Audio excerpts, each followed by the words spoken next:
जैसे भ्रमरी अधखिले कुसुमों से अलंकृत तामल तरु का आश्रय लेती है, उसी प्रकार जो श्री हरि के रोमांच से सुशोभित श्री अंगों पर निरंतर पड़ती रहती है तथा जिसमें संपूर्ण ऐश्वर्य का निवास है, वह संपूर्ण मंगलों की अधिष्ठात्री देवी भगवती महालक्ष्मी की कटाक्षशिला मेरे लिए मंगलदायिनी हो।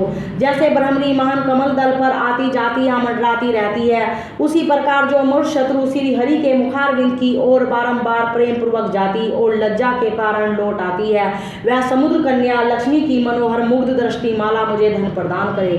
जो संपूर्ण देवताओं के अधिपति इंद्र के पद का वैभव विलास देने में समर्थ है, मुरारी श्री हरि को भी अधिकाधिक आनंद प्रदान करती है तथा नीलकमल के भीतरी भाग के समान मनोहर जान पड़ती है।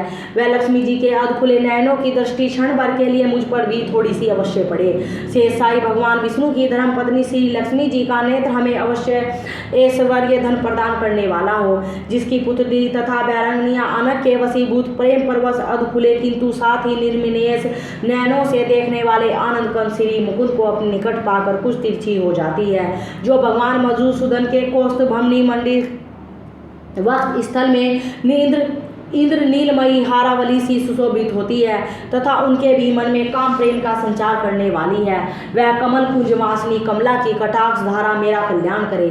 जैसे मेघों की घटा में बिजली चमकती है, उसी प्रकार जो कैटव सदरु श्री विष्णु के काली मेघमला के समान श्याम सुंदर वक्ष स्थल पर प्रकाशित होती है, जिन्होंने अपने आविर्भाव से भंगवंश को आनंदित किया है तथा जो समस्त लोगों की जननी है, उन भगवती लक्ष्मी की पूजनिया मुझे मूर्ति कल्याण प्रदान करे। समुद्र कन्या कमला की वह मंद अलस मंथर और अर्धोन्मिलित दृष्टि, जिसके प्रभाव से कामदेव ने मंगल में भगवान मधुसूदन के हृदय में प्रथम बार स्थान प्राप्त किया था, यह मुझ पर पड़े।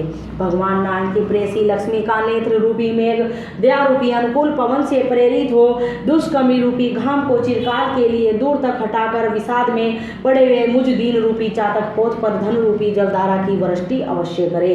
विशिष्ट बुद्धि वाले मनुष्य जिनके प्रीति पात्र होकर उनकी दया दृष्टि के प्रभाव से शव को सहज ही प्राप्त कर लेते हैं, उन्हीं पगना की वह विकसित कमल गर्भ के समान कांतिमती दृष्टि मुझे मनोवांछित पुष्टि प्रदान करे। जो सृष्टि लीला के समय वाग देवता के रूप में स्थित होती है, पालन लीला करते समय भगवान गौड़ध्वज की सुंदर पत्नी लक्ष्मी के रूप में विराजमान होती है तथा प्रलय लीला के काल में शाकुंभरी अथवा चंद्रशेखर वल्लभा पार्वती के रूप में अवस्थित होती है। उन त्रिभुवन के एकमात्र गुरु भगवान नारायण की नित्य यौवना प्रेसी श्री लक्ष्मी जी को नमस्कार है। मात शुभ कर्मों का फल देने वाली श्रुति के रूप में आपको प्रणाम है। रमणीय गुणों की सिंधु रूप रति के रूप में आपको नमस्कार है। कमल वन में निवास करने वाली शक्ति रूपा लक्ष्मी को नमस्कार है तथा पुरुषोत्तम प्रिया पुष्टि को नमस्कार है। कमल वदना कमला को नमस्कार है। शीर्ष संभूता देवी को नमस्कार है। चंद्रमा और सुधा की सगी बहन को नमस्कार है। भगवान नारायण की वल्लभा को नमस्कार है। कमल सदृश नेत्रों वाली मान्य माँ आपके चरणों में की हुई वंदना पति प्रदान करने वाली, संपूर्ण इंद्रियों को आनंद देने वाली, साम्राज्य देने में समर्थ और सारे पापों को हर लेने के सौदा उतत है, वह सदा मुझे ही अवलंबन करे। मुझे ही आपकी चरण वंदना का शुभ अवसर पर सदा प्राप्त होता रहे। जिनके कृपा कटाक्ष के लिए की हुई उपासना उपासक के लिए संपूर्ण मनोरथों और संपत्तियों का विस्तार करती है, श्री हरि की हृदयेश्वरी उन्हीं आप लक्ष्मी देवी को मैं वन वाणी और शरीर से भजन करती हूँ। भगवती हरि प्रिय, तुम कमल मन में निवास करने वाली हो। तुम्हारे हाथों में लीला कमल सुशोभित है।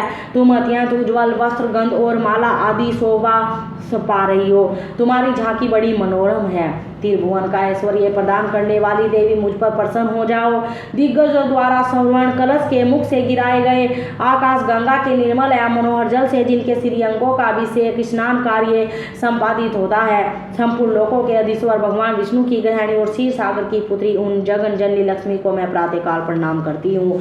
कमल नयन केशव की कमनीय कामनी कमले में अकिंचन दीनहीन मनुष्य में अग्रण्य हूँ, अतः तुम्हारी कृपा की स्वाभाविक पात्र हूँ। तुम उमड़ती हुई करुणा की बाढ़ की तरह तरंगों के समान कटाक्षों द्वारा मेरी ओर देखो। जो लोग इन स्तुतियों द्वारा प्रतिदिन वेद तय स्वरूपा त्रिभुवन जननी भगवती की लक्ष्मी की स्तुति करते हैं, वे इस भूतल पर महान गुणवान और अत्यंत सौभाग्यशाली होते हैं तथा विद्वान पुरुष भी उनके मनोभाव को जानने के लिए उत्सुक रहते हैं।